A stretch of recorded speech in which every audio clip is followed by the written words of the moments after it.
Today I'm going to have a little talk about something a bit different, but it can be used to help you find buried treasure, shall we say.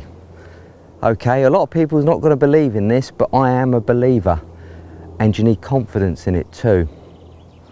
We're talking about dowsing. Now, dowsing's always been used to find water, underground pipes and things like that. And if you practice at it, you can become good at it. I'm not saying it'll work for you every time, but it's a bit of fun and it's adding another dimension to your hobby. So my dowsing rods are made out of aluminium. They're about 20 inches long and about 6 inches down on the bend.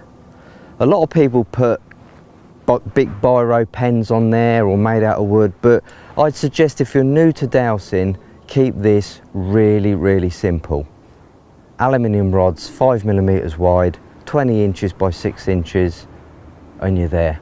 So okay, how do you start dowsing? What's the first things you need to do? To start dowsing, you need to form an association with the rods. Now, to form an association with the rods is asking questions. It's probably not going to work if you're around a crowd of people or you're in a noisy environment. Here, we're nice and quiet, we're chilled out. So, thumbs on the top of the rods, a nice grip on the hands. The first question we ask is, what way would you go for the answer yes? And as you can see, my rods are crossing. Open. What way would you go for the answer no? And as you can see, you only need a little bit of movement, but no is opening up. So now I've worked out an association with my rods. They're a personal thing. Always use the same rods. Don't make things complicated by putting big pens in there or using bits of wood. Just start off with something comfortable, like I said earlier. Right, the second thing we ask is, now we've got yes and no, second thing we ask is, can I douse today? And my rods are clearly going crossing. And you can see the wind is actually blowing them to that side, but they're still working open. Okay, I can douse today. So now we've got to be very picky on the questions we're asking. Will it allow you to find buried treasure and make yourself a millionaire?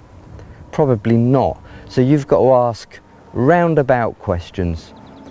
For example, is there any buried silver? Oh, let's stop the wind. Is there any buried silver in this field? There is buried silver in this field. Good.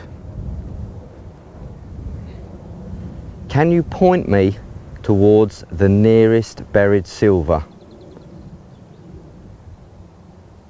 See how both the rods are pointing in that direction? That's where we're going to walk.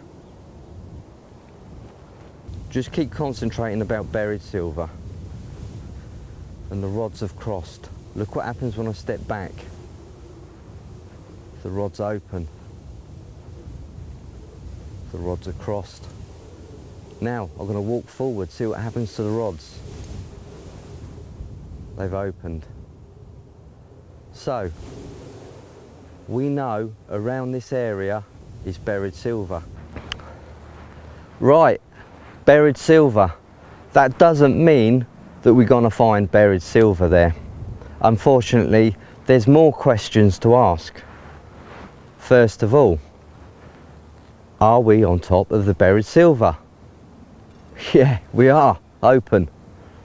Look at that. Right, is the buried silver more than 1 meter deep? Crap. Open. Is the buried silver still there? Yes. Open. Now the reason why I asked that question is because there may have been buried silver there 1,000 years ago, but it's not there anymore.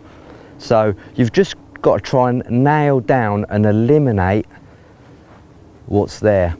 So by asking questions, you can get a better picture. So we know that buried silver is more than 1 metre down. Is the buried silver more than 2 metres down? Well, that's the answer for no. Is the buried silver more than 1.5 metres down?